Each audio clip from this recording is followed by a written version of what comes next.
Assalamualaikum warahmatullahi wabarakatuh. I'm Noralia Regaro Pazaulan Bais 2B. So now I'm going to discuss the topic that was assigned to me, which is the democratic values in some basic Islamic legal ideas.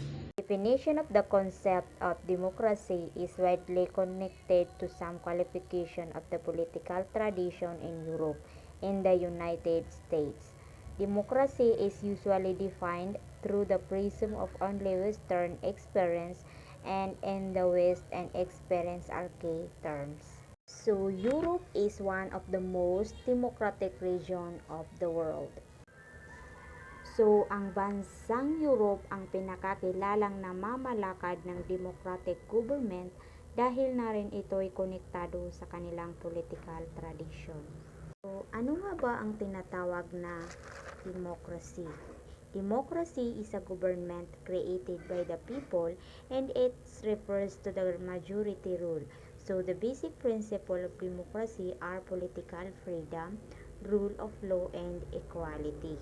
At the Conference on Security and Cooperation in Europe, which convened in Moscow in September of 1991, the Secretary of State James Baker's address to disintegrating Soviet was on democracy.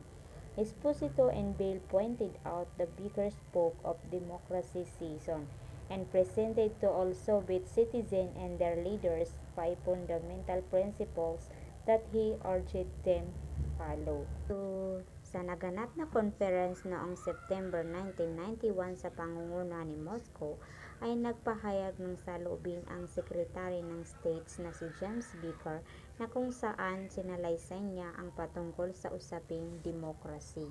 So, si Esposito at Ball ay gi-pointed out nila ang sinabi ng Secretary na si James patungkol sa demokrasi at gi-present din nila sa lahat ng mga Soviet citizen ang about sa fundamental principle na kailangan sundin.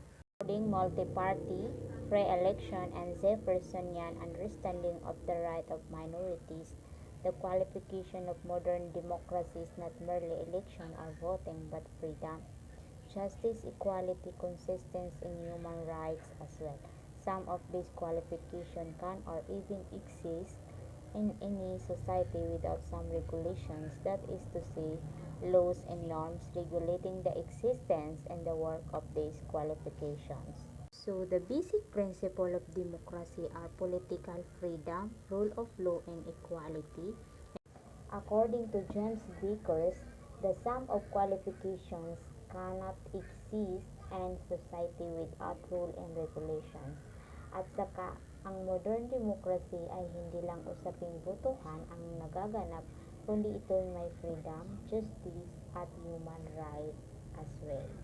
In the context of this theme, the previous chapters investigated the political theory, examined Islam's compatibility with modern democracy, and demonstrated the Islamic system inclination and capacity to work the democratic values better.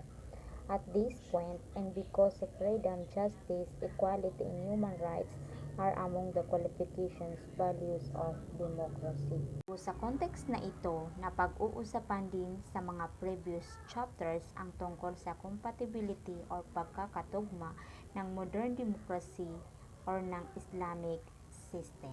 Pagkakatugma din naman ang modern democracy sa pananaw ng Islam. Napapaloob din dito ang pagkakaroon ng kalayaan, pagkakapantay-pantay, at pagkakaroon ng karapatang pantao. This point, dahil sa pagkakaroon ng freedom, justice, equality, and human rights, ay nagkaroon na ng value ang democracy. It will be useful to outline those values which are the qualification of modern democracy and only some basic Islam legal ideas in relation to law and public affairs that have been oppressed, abused, and excused by those authoritarian regions in the Muslim world. These basic Islamic ideas have been in the Islamic legal system since Islamic came to existence. May kapaki-pakinabang din ang qualification of modern democracy na nabanggit while ago dahil mayroon din itong relation or connection sa Islam. Ang Islam legal ideas ay may kaugnay din ito sa law or batas, at dahil na rin sa ang Islam ay nag-i-extend ay mayroon din itong mga legal system. So, Islam focus only on the Sharia as laid in the Quran and the Sunnah.